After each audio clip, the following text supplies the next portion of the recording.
The silence in the Red Bull factory in Milton Keynes is deafening. It is the quiet before the storm, the calm before the biggest technical revolution Formula One has seen in a decade. The team that has dominated the sport for years is now facing its ultimate test, building its own engine from scratch.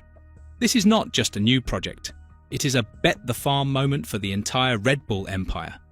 They are challenging the established order, daring to take on the giants of Mercedes and Ferrari on their own turf.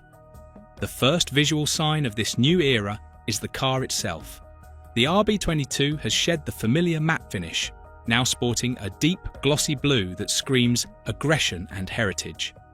It is a psychological statement.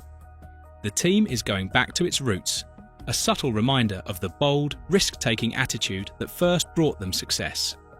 The new livery, with its white accents and the Ford badge, marks the start of a new partnership, but the real focus is on the hardware underneath.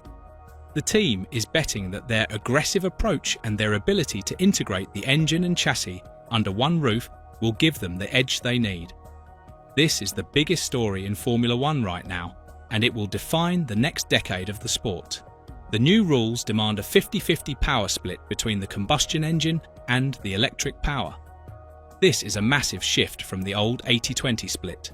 The electric side is now the key to success.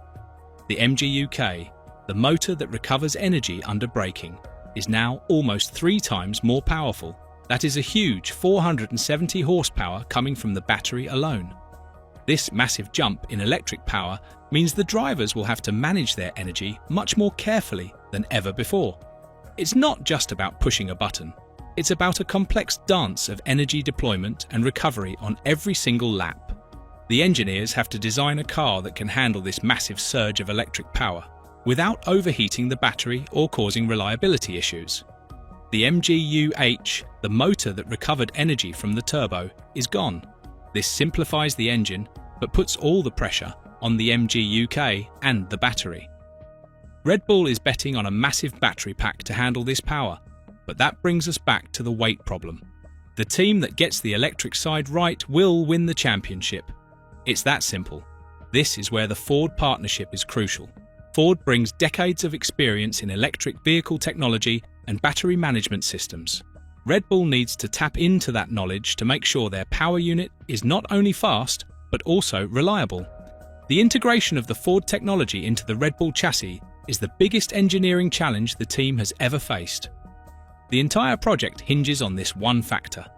Can Red Bull, a team known for its chassis genius, also become an engine master in just a few short years? This is where the Ford partnership becomes crucial. Ford is not just a sponsor, they are a lifeline.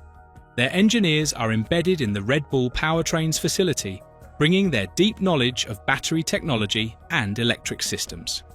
This collaboration is focused on making the new power unit as light and efficient as possible. This speed of development is essential because Red Bull is starting from behind. Ford's involvement is a massive vote of confidence, but it also brings a huge amount of pressure. They are providing a deep bench of engineering talent that Red Bull desperately needs, especially in the area of battery management. The battery is the heaviest part of the new power unit, and Ford's expertise in electric vehicles is crucial for making it smaller and lighter. This is a true technical partnership, not just a marketing deal, and the success of the entire project rests on this close collaboration. Without Ford's help, this project would be almost impossible to complete on time. The team leadership is not hiding from the reality of the situation. Team principal Laurent Mekies has been managing expectations, admitting that the team will likely be playing catch-up to the established engine manufacturers at the start of the season. He has described the engine project as a colossal undertaking, a mountain that will require every ounce of effort from the team. This honesty is a calculated move, preparing the fans for a potentially difficult start while highlighting the massive scale of the achievement if they succeed. The car's design also reveals the aggressive thinking inside the factory. The studio images of the RB22 show a major aerodynamic gamble, the switch to a pushrod front suspension. This is a huge departure from the pull rod system that was a signature of their championship-winning cars. The pushrod system changes the way the air flows over the car, and the team is betting that this new layout will be better for the overall performance of the 2026 car. This is a clear sign that Red Bull is willing to tear up the rulebook and start fresh. The pushrod system is often seen as better for mechanical grip and easier to package, but it comes at the cost of clean airflow. The team is clearly prioritising other areas of the car's design, perhaps focusing on the new ground effect rules that will be in place. This decision shows that Red Bull is not afraid to throw away old ideas and start fresh. The team is clearly pushing the limits of the new rules, just as they always have. This is a massive risk, but if it pays off, it could give them a huge advantage over the teams that played it safe. The team is also fighting a silent war against the car's weight. The new rules demand a lighter car, but the massive new battery pack for the MGU-K makes this incredibly difficult. Every team is struggling to hit the 768 kg minimum weight target.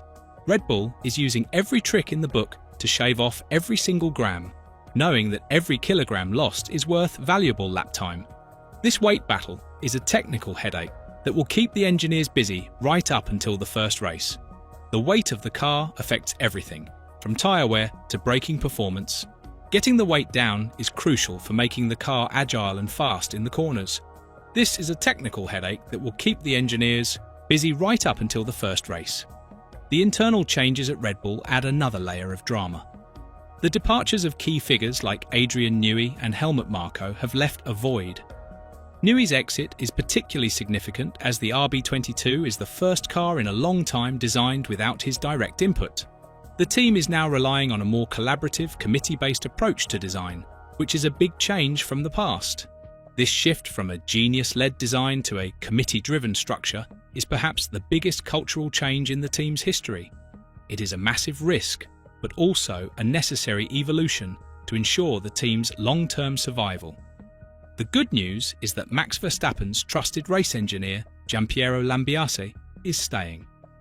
Their partnership is one of the best in F1, and keeping him was vital. The loss of Newey is a psychological blow, but it also means the team has to prove that its engineering structure is strong enough to survive without its genius. This new structure is another unknown factor that could either lead to a more robust design process or to a lack of clear direction. The team is betting on the strength of its overall structure rather than relying on one single genius. The stakes are incredibly high.